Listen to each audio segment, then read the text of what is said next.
American soldiers getting these days? How do we go about creating a safe space for everybody? That's a good question. A really good way to do that is to use inclusive language.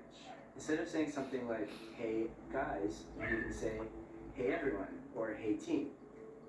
Yeah, and now that you say that, another way that we can show that we're allies and that we accept everybody is to maybe include our pronouns in our emails, or like we just did, introduce ourselves using our pronouns.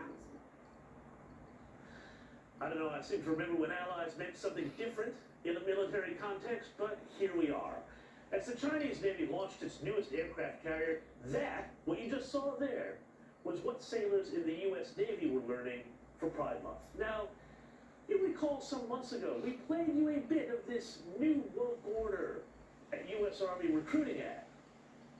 It begins in California, with a little girl raised by two moms. I also marched for equality. I like to think I've been defending freedom from an early age. Standing at the altar to marry my other mom. With such powerful role models, I finished high school at the top of my class. I found it. A way to prove my inner strength, and maybe shatter some stereotypes along the way.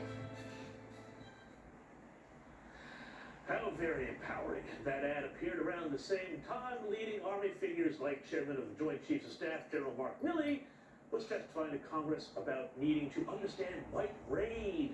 And that was, of course, just months before he mismanaged America's humiliating and chaotic withdrawal from Afghanistan, the U.S.'s greatest military debacle since the fall of Saigon. So, what does all this mean? Well, guess what, guys? Ideas have consequences. According to NBC News, in the wake of all of this, every single branch of the U.S. military is now looking likely to fall well short of its 2022 recruitment goals. Now, the experts cited by NBC pointed to a range of factors behind the problem, but it is worth noting that they found that a record low number of those eligible to serve would now even consider it.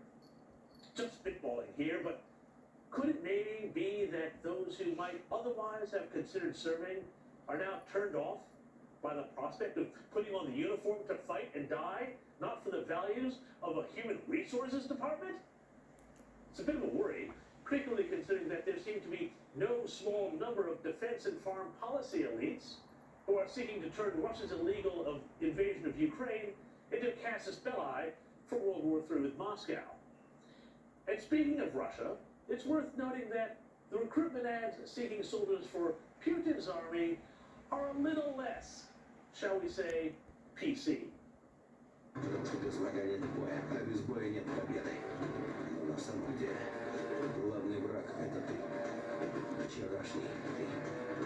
Твоя задача — выследить врага, догнать его, превзойти, стать лучше, чем он, и вернуться назад победителем. I sincerely hope we're all not about to engage in a real-life battlefield experiment to discover whether or not diversity really is strength.